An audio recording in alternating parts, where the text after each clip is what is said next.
आत्मा और परमात्मा का मिलन संजोग डे 100। मुस्कुराते हुए सेंचुरी तक। इतनी कितने पन्नों की किताब है? 168 पेजेस की बुक है, लेकिन संपूर्ण जीवन बदलने के लिए पर्याप्त है। सोच, धारणा, भावना, विचारना बदलने के लिए पर्याप्त है। इतनी दिव्य लेखनी, एक पूरा खजाना। और उसका ऑडियो नंबर 100। हमें ये देखना है कि इन 100 दिनों में हमारे जीवन में क्या परिवर्तन आया, हमारी भावनाओं में, धारणाओं में, विचारणाओं में क्या परिवर्तन आया, हम कितने साहसी हो गए, हम कितना आत्मभाव में जीवन जीने लगे। और धारणा तो वही है, हम वहीं बैठे हैं। आवाहन तो उसका किया जाता है जो कहीं हो ना, पर इस दैवीय यात्रा को करवाते करवाते ये एहसास हो गया कि उस परमात्मा का आवाहन करने की आवश्यकता नहीं है, उसके साथ तो बस बैठने की आवश्यकता है। वो ऑलरेडी है, वो बाय डिफॉल्ट है। वो एक एहसास के रूप में, एक विश्वास के रूप में, श्रद्धा के रूप में हमारे भीतर ऑलरेडी है, और हमें बस उनके पास बैठना है। और बताओ, ईश्वर के पास बैठकर कभी उनसे हटा जा सकता है? फिर ऐसा होगा कि हम अभी बैठे और फिर उठ गए, फिर दोबारा बैठेंगे थोड़ी देर बाद, अभी बैठे फिर चले गए, फिर बैठेंगे। एक बार वो एहसास हो गया कि हम ईश्वर के साथ बैठे हैं, उनके पास बैठे हैं, उनकी गोदी में बैठे हैं, उनका हाथ पकड़ के बैठे हैं, जो भी भावनाएं हैं, अगर एक बार वो भाव मैनिफेस्ट हो गया अंदर, और पूरा श्रद्धा विश्वास से मैनिफेस्ट हो गया, तो वो ईश्वर कभी दूर फील ही नहीं होंगे, वो कभी दूर ही नहीं जाएंगे, क्योंकि वो वहीं बैठे रहते हैं। ये दूर पास का खेल हम खेलते हैं। अभी हम पास आ गए, फिर हम दूर चले गए, फिर हम पास आ गए, फिर दूर चले गए, और वो वहीं बैठे रहते हैं स्थिर। तो उसी स्थिरता की ओर चलते हैं। अपनी समस्त इंद्रियों को, कोशों को, भावनाओं को, विचारणाओं को, धारणाओं को प्रेम के समुद्र की ओर ले आते हैं। और हम कहाँ थे? हम वही थे कि हमारे इष्ट इस प्रेम के समुद्र में हमको देखकर मुस्कुरा रहे हैं। अब हम मुस्कुराहट को कितनी देर रख पाए पिछले 24 घंटे में? हमारी मुस्कुराहट कितनी बनी रही? आप इमेजिन करो ना, संसार का भी कोई एक इंसान आपको देखकर बार बार मुस्कुराए। आप एक विजुअलाइजेशन ले लो, कोई भी एक इंसान आपको जितनी बार देखे उतनी बार मुस्कुराए। आपसे अनजान है, आप उसे जानते नहीं हो। आप घर से बाहर निकले, उसने देखा, मुस्कुराए, फिर आप निकले, फिर देखा, फिर मुस्कुराया। आप दिन में 10 बार भी मिल रहे हो तो वो 10 बार मुस्कुरा रहा है। कभी ना कभी आपका चिंतन उस पर टिक ही जाएगा कि यार, ये मुझे देखकर मुस्कुराता क्यों है। और अगर वो मुस्कुराहट दिव्यता से आ रही होगी, भावनाओं से आ रही होगी, और एक डिवाइन एनर्जी से आ रही होगी, तो वो मुस्कुराहट हमें अट्रैक्ट करने लगेगी। अभी संवाद नहीं हुआ, अभी कोई संवाद नहीं हुई, अभी कोई बात नहीं हुई, लेकिन ये मुस्कुराहट संवाद का कारण बन जाएगी। ये एक मुस्कुराहट जो वहां से आ रही है, अभी तो हमने दी भी नहीं, अभी तो हम सोच रहे हैं कि मुस्कुरा क्यों रहा है। और ये प्रवर्तमान खेल खेल सकता है। और ये इंसान ठीक है, कहीं कोई गड़बड़ तो नहीं है, कहीं बुरी नजर से तो नहीं मुस्कुरा रहा, कहीं ऐसी नजर से तो नहीं मुस्कुरा रहा, कहीं हमको ट्रैप तो नहीं कर रहा। हो सकता है वहां से तो दिव्यता ही आ रही है, और यहाँ से ये प्रवर्तमान छल कर जाए, हमको भटकाए। लेकिन अगर सामने वाला मुस्कुराता रहे, फिर भी तुम कुछ भी सोचो, कुछ भी करो, और तुम्हें देख के मुस्कुराता ही रहे, मुस्कुराता ही रहे, तो हमारे चित्त की प्रवृत्ति के अनुसार हम निर्णय ले लेंगे। कोई बहुत साहसी दबंग होगा तो जाके कहेगा, तेरी प्रॉब्लम क्या है, तू इतना मुस्कुराता क्यों हमें देखकर? और वो फिर भी पलट के कुछ ना कहे, बस मुस्कुराए, कुछ बोले ही ना, बस मुस्कुराए। तो जाके प्यार से, विनम्रता से बोलेगा, भाई, जब भी हम इधर से गुजरते हैं आप हमें देख के मुस्कुराते ही रहते हैं, कोई बात है क्या, कुछ कहना चाहते हैं? वो फिर भी पलट के उधर से कुछ ना कहे, बस मुस्कुराता ही जाए, मुस्कुराता ही जाए। तो अगर वो मुस्कुराहट अकारण प्रेम की दिव्य ऊर्जा से आ रही होगी, तो वो हमारा दिल कभी ना कभी जीत ही लेगी, क्योंकि और वो मुस्कुराहट के अलावा, वो मुस्कान के अलावा वहां से वो एनर्जी कुछ बोलेगी ही नहीं। लेकिन वो मुस्कुराहट हमें कन्विंस कर लेगी कि द पर्सन अबव, जो पर्सन है, वो जो एनर्जी सामने है, वो बहुत दिव्य है, वो बहुत प्यारी है, और वो हमसे बहुत प्रेम करती है। उसकी मुस्कुराहट के पीछे कोई वजह नहीं, बस ऐसे ही वो ईश्वर है जो हमारे ही हृदय में बैठकर मुस्कुराता रहता है, मुस्कुराता रहता है। हम जितनी बार उसको देखेंगे, आप दिन में जितनी बार भावना श्रद्धा से अपने भीतर झांक कर देखोगे, आपको मंद मंद मुस्कान दिखाई दे जाएगी, अनुभव हो जाएगी।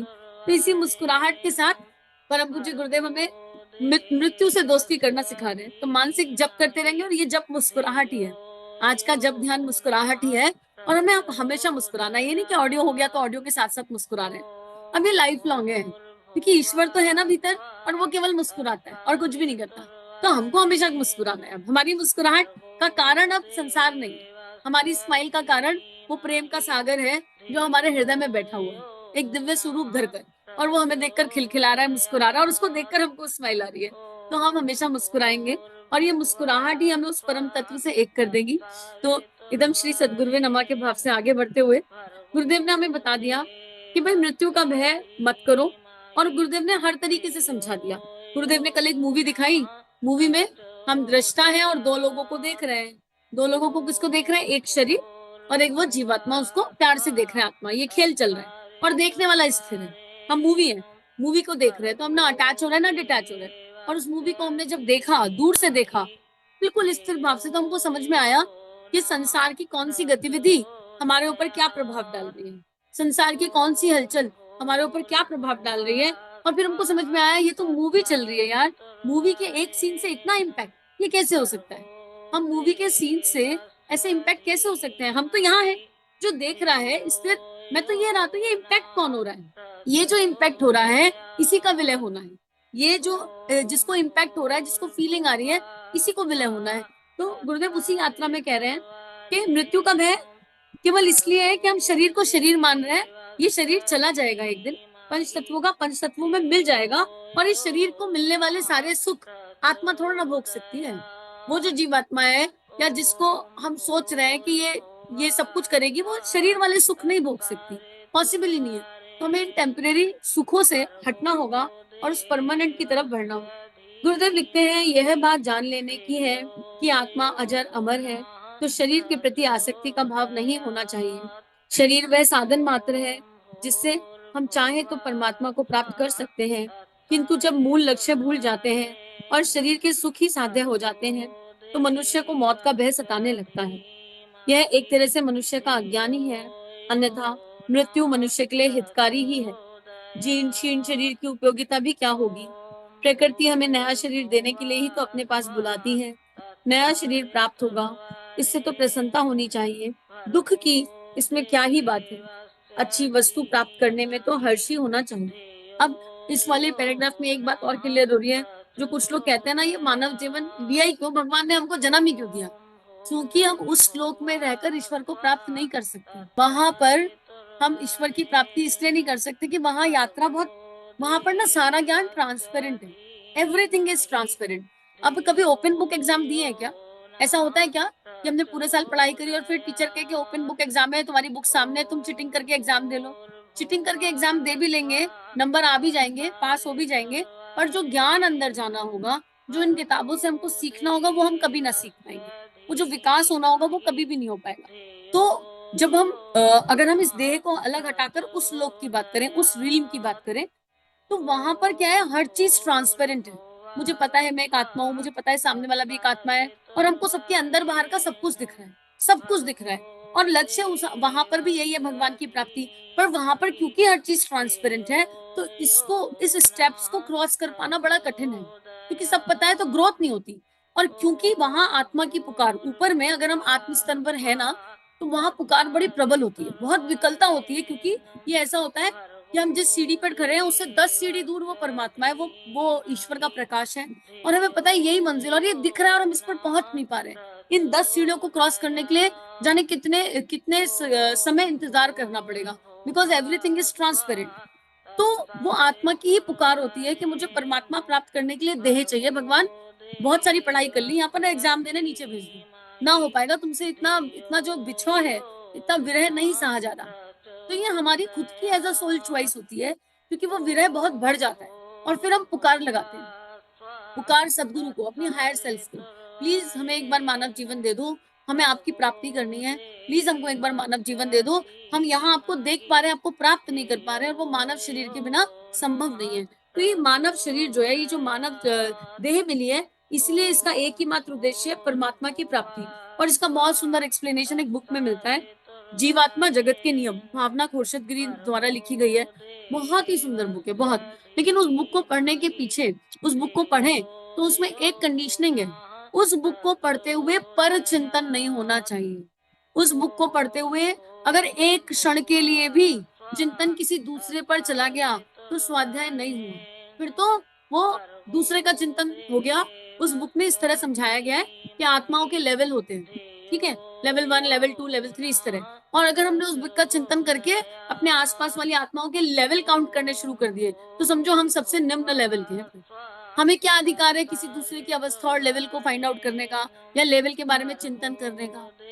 हमको अपने लिए बुक दी गई थी, हमको स्वयं के लिए पढ़नी है कि हमारी अवस्था क्या है और हमको कहाँ जाना है। उसके बाद गुरुदेव ने एक ऊंचा पायदान दे दिया। गुरुदेव बताते हैं आत्मा की कोई अवस्था नहीं है, ऐसे मत मानो कि कोई अवस्था व्यवस्था है। ऐसे मानो कि एक लाइन में सब बच्चे बैठे हैं, एक लाइन में सब बच्चे बैठे टीचर की तरफ मुंह करके, ठीक है, ये ऐसा है, टीचर की तरफ मुंह है। लाइन बोलो तो लाइन में तो ऐसा हो जाता है कि एक के पीछे एक के पीछे एक खड़ा है, एक आगे और एक पीछे है। अब हम बिल्कुल सबका फेस एक ही तरफ है और सबको वो परमात्मा दिखाई दे रहा है, सामने सदगुरु दिखाई दे रहा है, वो टीचर दिखाई दे रहा है। ठीक है, अब कोई लेवल थोड़े ना है, सब बराबर है। क्योंकि ऐसी पंक्ति है जिस पंक्ति में सबका फेस परम पूज्य गुरुदेव वंदे माँ की तरफ या ईश्वर की तरफ या भगवान की तरफ है, एक दूसरे की तरफ देख ही नहीं रहे।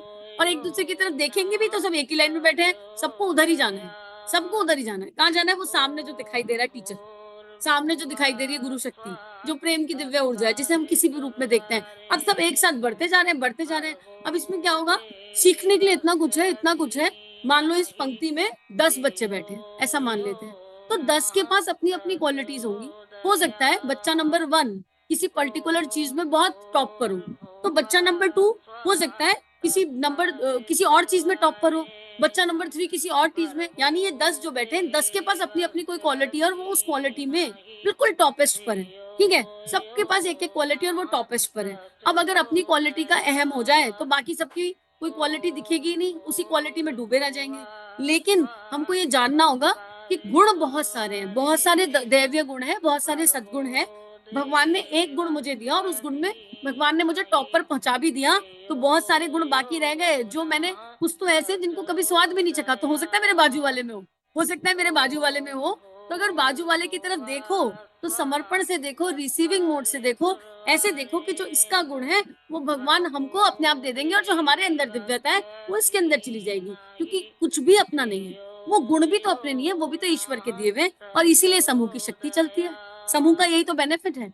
अब अगर इस समूह में मान लो आज हम लाइव स्वाध्याय कर रहे हैं, इस समूह में 23 लोग ये स्वाध्याय कर रहे हैं, साथ में सुन नहीं रहे, हम सब स्वाध्याय कर रहे हैं, हमारी आत्मा का अध्ययन है, तो यहाँ 23 दिव्य गुण बैठे हैं और हम सबके गुण आपस में मर्ज हो रहे हैं और सबके गुणों का आदान प्रदान हो रहा है, बाय डिफॉल्ट हो रहा है। और परम पूज्य गुरुदेव यहाँ हमारा गुरु मंडल सामने बैठा है। तो दिस इज हाउ। तो अगर इस कोई भी स्वाध्याय करें, कोई भी बुक रीड करें, तो इसी तरीके से करें और धारणाओं से पूरी तरह भरा जाए। हम किसी के आवरण को देखकर उसका अंतःकरण नहीं जान सकते, सोच ही नहीं सकते। कई बार एप्पल बाहर से बड़ा एकदम चमकता हुआ दिखाई देता है, छीलो तो अंदर सड़ा हुआ दिखाई देता है। और कई बार बाहर से दाग दाग होते हैं और छीलो तो अंदर से बड़ा मीठा दिखाई देता है, जब उसे काटो तो पता चलता है बड़ा मीठा निकला। आवरण से अंतःकरण को मत जांचो, ये एक बड़ी भूल हो जाती है, क्योंकि उसमें हमारा चिंतन हमारे भगवान से तो शिफ्ट हो ही जाता है। कुछ हो ना हो, एक ये बहुत बड़ा नुकसान है कि ईश्वर से चिंतन चला जाता है। तो गुरुदेव यहाँ यही कह रहे हैं, और ये ईश्वर से चिंतन जाना ही मोह आसक्ति का कारण है। और इसके रूट में भी फिर वही आ जाता है, मृत्यु, अपना, मेरा, तेरा, मेरा, पराया, ये सब वही आ जाता है। तो अब हमें ये समझ में आ गया कि हमें मृत्यु से इसलिए भी भय नहीं करना, क्योंकि हमें ये जो देह मिली है ये केवल परमात्मा की प्राप्ति के लिए मिली है। भगवान मिल जाए तो क्या करेंगे? भगवान का काम करेंगे। और भगवान का काम क्या होगा? जो काम भगवान दे दे वो काम करेंगे। हो सकता है जब हम कोई भगवान का काम करें तो हमारे आसपास के लोगों को समझ में ना आए, it is very much okay. अगर हम अपनी अंतरात्मा से श्योर हैं कि हमको जो काम दिया गया है हम वही कर रहे हैं और वो भगवान ही हमसे करवा रहे हैं या भगवान ही हमारे भीतर से कर रहे हैं, तो हम किसी को उसका प्रमाण नहीं दे सकते। लेकिन अपनी कॉपी आप जांचिए या अपने गुरु के चरणों में बैठ जाइए कि वो आपकी कॉपी जांचे, और कोई कॉपी जांच नहीं सकता। अब गुरुदेव इसी में कह रहे हैं कि जब नया शरीर प्राप्त होगा तो यात्रा दोबारा से शुरू होगी, लेकिन उस दोबारा से शुरू होने वाली यात्रा में पिछले जन्म क्या इकट्ठा किया वो बड़ा महत्वपूर्ण होगा, वो बहुत महत्वपूर्ण होगा। और दोबारा मानव जीवन मिलेगा कि नहीं मिलेगा ये भी डिपेंड करेगा इस जन्म कितना चिंतन ईश्वर पे रहा, इस जन्म क्या किया। गुरुदेव आगे महात्मा गांधी का उदाहरण देते हुए कहते हैं, महात्मा गांधी ने लिखा, मुझे तो बहुत बार ऐसा लगता है कि मृत्यु को जीवन की अपेक्षा अधिक सुंदर होना चाहिए। जन्म से पूर्व माँ के गर्भ में जो यातना भोगनी पड़ती है उसे छोड़ देता हूँ, पर जन्म लेने के बाद तो सारे जीवन भर यातनाएं ही भुगतनी पड़ती है। इसका तो हमको प्रत्यक्ष अनुभव है। जीवन की पराधीनता हर मनुष्य के लिए एक सी है। जीवन यदि स्वच्छ रहा तो मृत्यु के बाद पराधीनता जैसी कोई बात नहीं होगी। जीवन यदि स्वस्थ रहा तो मृत्यु के बाद पराधीनता जैसी कोई बात नहीं होगी। बालक जन्म लेता है तो उसमें किसी तरह का ज्ञान नहीं होता, ज्ञान के लिए कितना ही परिश्रम करना पड़ता है, फिर भी आत्मज्ञान नहीं हो पाता। अब गुरुदेव हमको ये गांधी जी वाली बात रिपीट मोड पर याद दिला रहे हैं। अभी 2-3 स्वाध्याय पहले भी गुरुदेव ने एग्जैक्ट यही बात समझाई थी कि मृत्यु का क्या सिस्टम है और गांधी जी ने इसके बारे में क्या किया, उसका पूरा एक्सप्लेनेशन गुरुदेव ने दिया। और उसकी समरी क्या निकल कर आई थी? सदाचार का अभ्यास। इसलिए गांधी जी ने क्या कहा? सदाचार का अभ्यास करो। और जिसने सदाचार का अभ्यास किया उसको मृत्यु के समय परम शांति का, शाश्वत शांति का अनुभव अपने आप हो जाएगा। क्योंकि जो सदाचारी है उसको मृत्यु के बाद सारा सारा देवमंडल दिखाई देगा। अब सोचो मृत्यु के बाद देवमंडल दिखाई दे रहा है तो कैसा दुख, फिर तो खुशी खुशी है, आनंद ही आनंद है, वो दिव्य प्रकाश सामने है। अब इसी में दार्शनिक सुकरात का भी एक कथन है। उन्होंने लिखा, मृत्यु के बारे में सदैव प्रसन्न रहो और इसे सत्य मानो कि भले आदमी पर जीवन या मृत्यु के पश्चात कोई बुराई नहीं आ सकती, इसलिए मृत्यु से घबराने की कोई बात ही नहीं, इसका कोई कारण हमारी समझ में आता ही नहीं। मृत्यु से हमें एक शिक्षा मिलती है और वह यह है कि हमसे जितना शीघ्र हो सके हम परमात्मा को जान लें, क्योंकि उसको जाने बिना जीवन के पाप और बुराई साथ नहीं छूट सकते। मृत्यु अगर दे रही है तो केवल शिक्षा दे रही है। मानव जीवन मिला है, दुर्लभ मानव तन मिला है, केवल परमात्मा की प्राप्ति के लिए मिला है, भगवत प्राप्ति के लिए मिला है। भगवत प्राप्ति से ज्यादा कह दो भगवान के अनुभव के लिए मिला है। इसमें भी नहीं प्राप्ति नहीं लिखा, इसमें लिखा है परमात्मा को जान लें, यानी परमात्मा को अनुभव करने के लिए मिला है और मात्र यही उद्देश्य है। तो हम जल्दी से जल्दी उस दिशा में कदम बढ़ाएं। डेट तो हमको नहीं पता, डेट हमारे हाथ में नहीं है, वो ईश्वर निर्धारित करेंगे, पर हम चले तो सही और वो मिलेगा। जो सच्चे दिल से चलेगा उसे मिलेगा, क्योंकि जितना हम भगवान से मिलने को बेचैन है ना, उससे कई गुना ज्यादा वो भगवान हमसे मिलने के लिए बेचैन है। हमारा विरह, हमारी पुकार तो इस जन्म की कुछ सालों की है। मान लो अगर एज 50 है, ठीक है, और जागृति 20 में हुई, और आप कह दो हम तो 30 साल से भगवान को खोज रहे हैं, बहुत सुंदर बात है। आप 30 साल से भगवान को खोज रहे हैं, आपकी चेतना को नमन, बहुत बहुत नमन, आपकी दिव्यता को नमन, बहुत बहुत नमन। लेकिन आपने कितने जन्म लिए आपको अंदाजा है? नहीं अंदाजा है। हर जन्म जन्म लेने के साथ ही वो परमात्मा हमारी तरफ बढ़ता आ रहा था, हमको खोज रहा था। और जाने हर जन्म की एवरेज लाइफ 70 भी लगाओ और 10 जन्म भी लगाओ तो भगवान का विरह तो 700 साल का है, और हम 30 साल को गिन रहे हैं कि हम तो 30 साल से खोज रहे हैं। कोई 40 से खोज रहा है, कोई 50 से खोज रहा है, लेकिन हम कैसे काउंट करें? भगवान ने तो अनंत समय से ये विरह, भगवान के हृदय में तो ये विरह अनंत समय से है, अनंत समय से। तो अगर हम 30 से 40 से 50 से खोज रहे हैं और इस बात का अहम कर रहे हैं कि यार हम तो कब से खोज रहे हैं, तो हम नहीं समझ पा रहे हैं कि वो परमात्मा की खोज हमसे, उनका विरह हमसे बहुत ज्यादा बड़ा है। और हम खोज पा रहे हैं क्योंकि वो चाहते हैं कि हम उन्हें खोजें, वो हमें इतना चाहते हैं और हमसे कुछ नहीं चाहते। वो ईश्वर हमको इतना चाहता है, इतना चाहता है जिसकी कोई सीमा नहीं है, और वो हमसे कुछ भी नहीं चाहता, और हम केवल ईश्वर से चाहते हैं, ईश्वर को नहीं चाहते। बस इतनी इक्वेशन में दिक्कत है। वो ईश्वर हमको इतना प्रेम करता है, इतना अतिशय प्रेम करता है, और हमसे कुछ भी नहीं चाहता। और हम ईश्वर को प्रेम नहीं करते, ईश्वर को नहीं चाहते, पर ईश्वर से सब कुछ चाहते, सब कुछ। बस ये इक्वेशन ठीक हो जाए, इतनी सी तो ठीक होनी है इक्वेशन। ये इक्वेशन ठीक होते ही सारी प्रॉब्लम सॉल्व। ईश्वर को चाहो, ईश्वर से कुछ मत चाहो। भगवान को चाहो, भगवान से कुछ मत चाहो, जैसे वो हमें चाह रहा है। तभी तो बार बार मानव जीवन दे रहा है, तभी तो इतनी कृपा कर रहा है। कहते हैं, मैंने एक सत्संग में पढ़ा या सुना या जाने ध्यान में अनुभव हुआ कि ईश्वर कहते हैं कि अगर तुम मेरा एक पल का चिंतन कर पा रहे हो तो मैं तुम्हारा 6 घंटे का ध्यान करता हूँ, उसके बदले तुम मेरा एक पल का चिंतन करते हो। तो हमने पूछा, भैया फिर तुम क्यों करते हो 6 घंटे का ध्यान? बोले कुछ नहीं, मुझे तुम्हारी वृत्तियां पता है। अच्छा, वृत्तियां पता है कि ये ऐसा ना, मन ऐसा है कि जहां पर रस मिलता है वहीं टिकता है, जहां पर रस मिलता है वहीं टिकता है। और तुमको संसार में बहुत रस मिला, तो मैंने सोचा मैं तुम्हारा इतना चिंतन करूं, इतना चिंतन करूं कि तुमको मुझ में रस मिलने लगे। और इससे जैसी तुम प्रैक्टिस करते हो मैं तुमको कुछ कुछ आभास दे देता हूँ और तुमको रस मिलना शुरू हो जाता है। तो अब तुम मेरे पीछे नहीं भागते, तुम इस रस के पीछे भागते हो। क्यों? पर क्योंकि इस रस में मैं छुपा बैठा हूँ और ये मेरी लीला है। और क्योंकि इस रस में मैं छुपा बैठा हूँ तो कम से कम तुम्हारी दिशा ठीक हो जाती है, तुम सही दिशा में भागने लगते हो। मैंने केवल तुम्हारी वृत्तियों को दिशा दी, क्योंकि वृत्तियां भी तो ऊर्जा है, उन्हें खत्म नहीं किया जा सकता, उनको दिशा दी जा सकती है। तो वो लीलाधर इतना प्रेम कर रहा है कि जरा सा शुरू करो और वो हमें अनुभूतियां दे देता है, कुछ कुछ कुछ कुछ कुछ कुछ कुछ दे देता है। हम बड़े खुश हो जाते हैं और फिर वो इतनी ज्यादा हो जाती है, अनुभूतियों का जो स्वाद है वो इंद्रियों को इतना ज्यादा लग जाता है, जैसे शेर के मुंह खून लगा, कि हम बार बार बैठते हैं, अच्छा थोड़ा और ध्यान कर ले, क्या पता वो अनुभव फिर से मिल जाए, अरे थोड़ा और ध्यान कर ले। और वो मुस्कुराता रहता है, कहता हो गया काम मेरा, हो गया काम मेरा। क्योंकि ये मन तो रसिक है, ये तो रस में ही उलझता है, तो मैं इनको ऐसा रस दे देता हूँ जो इन्हें दिव्यता की ओर ले। तो अगर आज हम एक क्षण भी भगवान का नाम ले पा रहे हैं, एक पल के लिए भी ईश्वर का चिंतन कर पा रहे हैं किसी भी रूप स्वरूप में, तो हम ये अंदाजा नहीं लगा सकते कि उस ईश्वर ने हमारा कितना चिंतन किया होगा, हमें कितना प्रेम किया होगा, इसका हम अंदाजा नहीं लगा सकते। तो कभी इस बात का अहम ना करें कि इतनी उम्र में इतना हमने भगवान को याद किया। जब मन में ये भाव आए तो थोड़ा ठंडे दिमाग से सोचें कि भगवान ने हमको कितना याद किया होगा कि आज हम इतना याद कर पाए। इस पर विचार करना ही होगा। इस पर विचार करेंगे तो कभी भी ये अहम रूपी दीवार नहीं आके खड़ी होगी बीच में, कभी कंपैरिजन नहीं होगा संसार में किसी से। नहीं तो नॉर्मली हो जाता है, अरे अभी तो आप गुरुजी से कितने साल से जुड़े हुए हो, हम तो 40 साल से जुड़े हुए, आपको तो 4 ही साल हुए आए हुए। अरे हमने पिछले जन्म की यात्रा देखी उसकी, गुरुजी का प्यार कितना था उससे हमको पता है क्या? हमने केवल इस जन्म के आधार पर कह दिया क्योंकि उसका एडमिशन 4 साल पहले हुआ, हमारा 40 साल पहले। अरे उसका सूक्ष्म शरीर का एडमिशन बहुत पहले हो चुका था। हमको क्या पता जन्म से एडमिशन लिया, गुरुजी की मर्जी के बिना तो उसने जन्म भी नहीं लिया होगा। तो गुरुजी तो बाय प्रोडक्ट बाय मिस्टेक उसकी लाइफ में जन्म के साथी थे। तो केवल मात्र आवरण के आधार पर इस तरह की धारणाएं बनाना सर्वथा अनुचित है, ऐसा हमारे भीतर का जागृत ईश्वर तो कहता है। अब अपने भीतर के ईश्वर से पूछ लो वो क्या कह रहा है। सबके भीतर उनका ईश्वर छुपा बैठा है। और ये सारे व्यवधान जब पूरे हो जाते हैं तो सरल हो जाती है यात्रा। अब जब ये सब हो गया तो अंदर की क्लीनिंग हो गई। जैसे जैसे अंदर क्लीनिंग हो रही है वैसे वैसे मृत्यु के भय से मुक्त हो रहे हैं। यही सारी तो है परतें चढ़ी हुई, यही सारी तो है देह भाव की परतें। ये हटती जा रही है, ये हटती जा रही है तो मृत्यु से प्रेम अपने आप हो जाएगा। अब बचा क्या फिर? जो शेष रह गया वही तो वो तत्व है। और जब वो तत्व अनुभव हो गया, ये कचरा हटा हटा हटा, और इस कचरे की कई सारी लेयर, बहुत सारी। एक बार ऐसा लगा, अरे आत्मभाव आ गया क्या? आत्मभाव आ गया, ऐसा सोचा मन में। अचानक से विवेकानंद जी दिख गए और विवेकानंद जी के जीवन का वो दृश्य दिख गया। जब ठाकुर की सेवा चल रही थी बहुत ज्यादा, ठाकुर को कैंसर था तो सब लोग उनकी बहुत सेवा करते थे।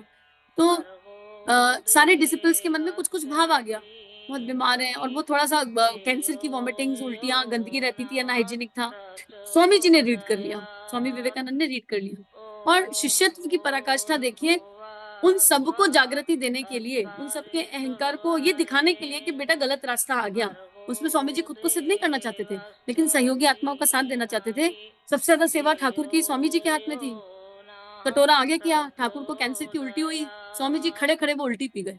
आप देखो शिष्यत्व, आप देखो शिष्यत्व, स्वामी जी खड़े खड़े वो उल्टी पी गए कि मेरे गुरु के मुंह से निकला हुआ उल्टी भी मेरे लिए भोग और प्रसाद है। ये है आत्म तत्व की जागृति का एक उदाहरण। बहुत ऊंची है वो स्थिति, बहुत ऊंची है वो स्थिति, लेकिन इस रास्ते पर तो चला जा सकता है। हम सोचे तो हमें उल्टी आ जाएगी कि कैसे पी लिया उन्होंने, और वो पी गए।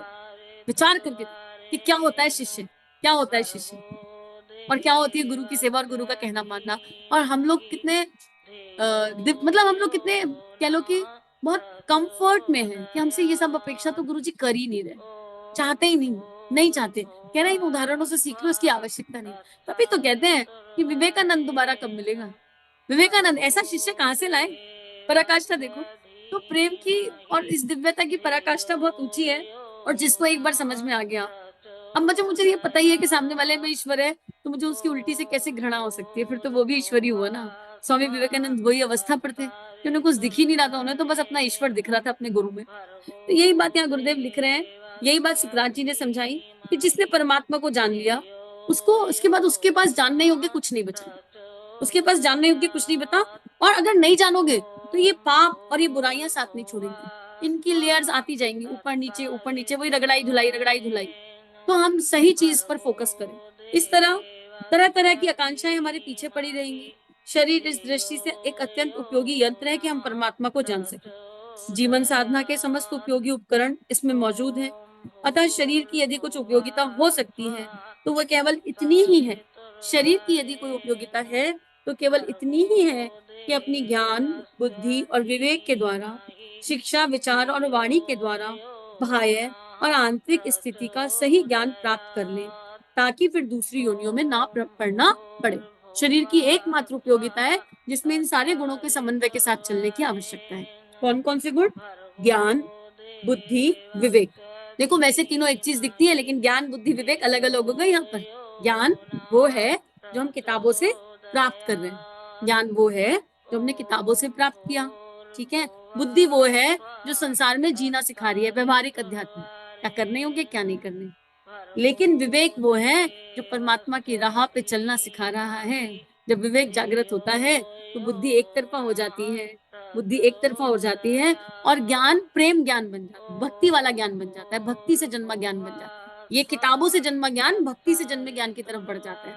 तो तीनों एक ही चीज है, लेकिन इनका सम्मिश्रण जरूरी है, इनका मिक्सचर जरूरी है। फिर इनके द्वारा क्या ग्रहण करना है? जहां ज्ञान की जरूरत है ज्ञान लगाओ, जहां बुद्धि की जरूरत है वो बुद्धि लगाओ, जहां विवेक की जरूरत है वहां विवेक लगाओ, और क्या कैप्चर क्या करो? शिक्षा, विचार और वाणी, इन तीनों का यूज करो। शिक्षा है तो उसका बेस्टेस्ट उपयोग समाज के खेत में कर दो, विचारणाएं श्रेष्ठतम की ओर रखो, और वाणी, वाणी वो जो गुरु के, वाणी वैसी जैसी गुरु चाहे। अगर हम सबकी गुड बुक्स में रहने के लिए केवल मीठा मीठा मीठा मीठा बोलना चाहते हैं तो उसमें भी मेरा आई है। यूजली यही होता है कि जब हम अध्यात्म के पथ पे चले जाते हैं, हम गुड बुक्स में तो रहना चाहते हैं पर बैड बुक्स में नहीं आना चाहते किसी की। लेकिन भगवान को ना वो बैड बुक्स वाले भी बहुत प्रिय हैं। या माँ केकई को थोड़ा सा याद कर लेते हैं। एक बात सोच के देखें, हम बात सोच के देखें कि अपने बच्चों का नाम आज कोई केकई नहीं रखना चाहता, कोई नहीं रखेगा। लेकिन माँ केकई की दिव्यता कितनी थी, जब नारायण उनके पास गए और बोले मुझे लीला में आपकी आवश्यकता है, लेकिन फिर उसके बाद आपको बहुत लोग बहुत गलत सलत कहेंगे, बहुत अनुचित कहेंगे। और केकई विदुषी थी, भगवान के प्रेम के लिए उन्होंने समर्पण कर दिया। वाल्मीकि रामायण में क्लियर लिखा हुआ आता है, उन्होंने कहा मुझे राम इससे कोई लेना देना नहीं है कि संसार मुझे क्या कहेगा, मैं तुम्हारे काम आ जाऊं, उसके लिए मैं बुरी भी बन जाऊं तो कोई दिक्कत वाली बात नहीं।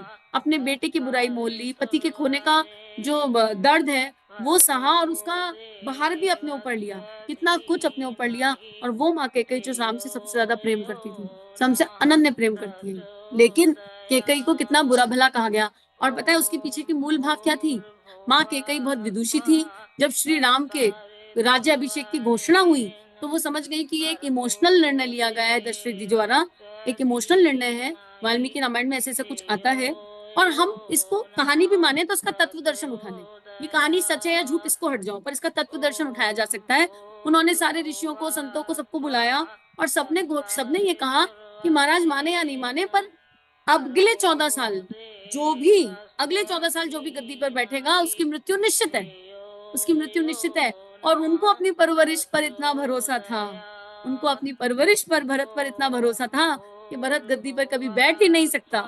और अगर बैठ गया तो मैं भरत का बलिदान देने को तैयार हूं, अगर बैठ गया तो मैं भरत का बलिदान देने को तैयार हूं। लेकिन राम नहीं बैठेंगे, राम बैठ जाए और राम को फिर राम की मृत्यु हो जाए तो ये तो संसार के लिए बहुत अनुचित हो जाएगा, ये तो सारी लीला ही भगवान की इधर उधर हो जाएगी। और 14 साल ना बैठे, 14 साल के लिए उनको गद्दी से दूर रखना है तो कठोर होकर वनवास मांग लिया। दशरथ ने कहा तुम राम का राज्याभिषेक रुकवा दो, तो नहीं, क्योंकि फिर भरत जो गद्दी पे बैठेगा वो मर जाएगा, भरत हटेंगे, भरत बैठ भी गए तो राम जी बैठेंगे तो वो मर जाएंगे, तो राम को बैठना तो पड़ेगा। तो 14 साल के लिए दूर भी करना मैंडेटरी था।